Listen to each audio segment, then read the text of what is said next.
அனைவருக்கும் அன்பு மிகுந்த வணக்கம்.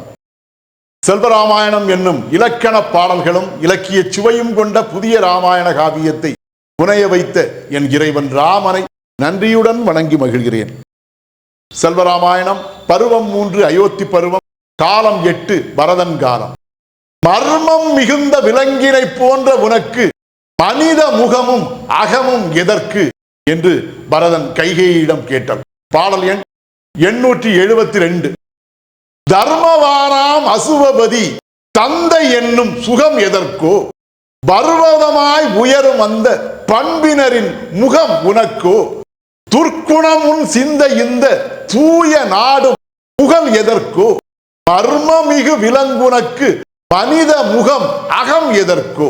இதுவே 872வது பாடல். இந்த பாடலுக்கான விளக்கத்தை காண்போம்.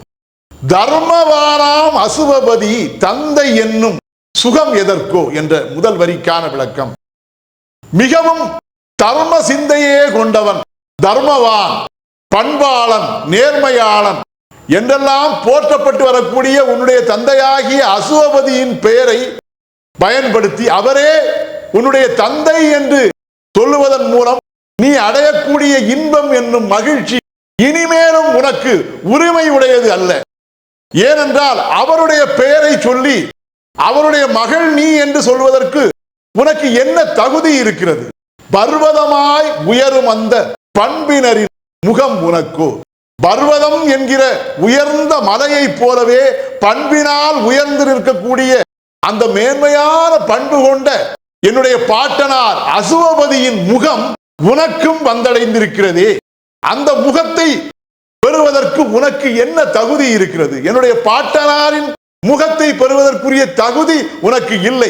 ஏனென்றால் அவர் போல் நீ பண்பால் உயர்ந்தவள் இல்லை. துர்க்குணம் உன் சிந்தை இந்த தூய நாடும் புகழ் எதற்கோ. இந்த நாடு மிகவும் தூய மக்கள் வாழக்கூடிய கோசல நாடு. இந்த கோசல நாட்டின் உள்ளே துர்க்குணம் என்கிற மிகவும் தீய குணம், மிகவும் கொடிய குணம் கொண்ட உன்னுடைய உள்ளமானது இந்த நாட்டின் உள்ளே புகுவதற்கு எந்த ஒரு தகுதியும் கிடையாது. அவ்வாறு தீய குணம் கொண்ட நீ இந்த நாட்டின் உள்ளே எதற்காக புகுந்தாய்? மர்ம மிகு விலங்குனக்கு மனித முகம் அகம் எதற்கோ. இவ்வளவு நாட்களும் மிகவும் நல்லவளை போல் நடித்து வந்தாய்.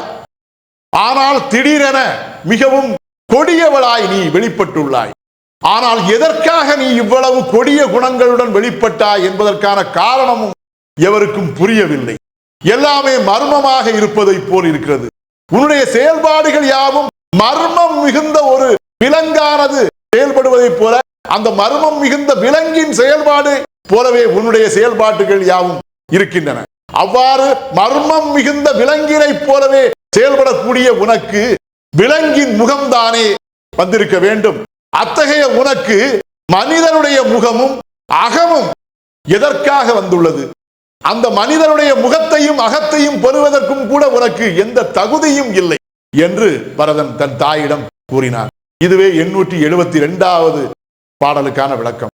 செல்வராமாயணத்தின் 873வது பாடல் மற்றும் அதன் விளக்கம் ஆகியவற்றை அடுத்த பகுதியில் காண்போம்.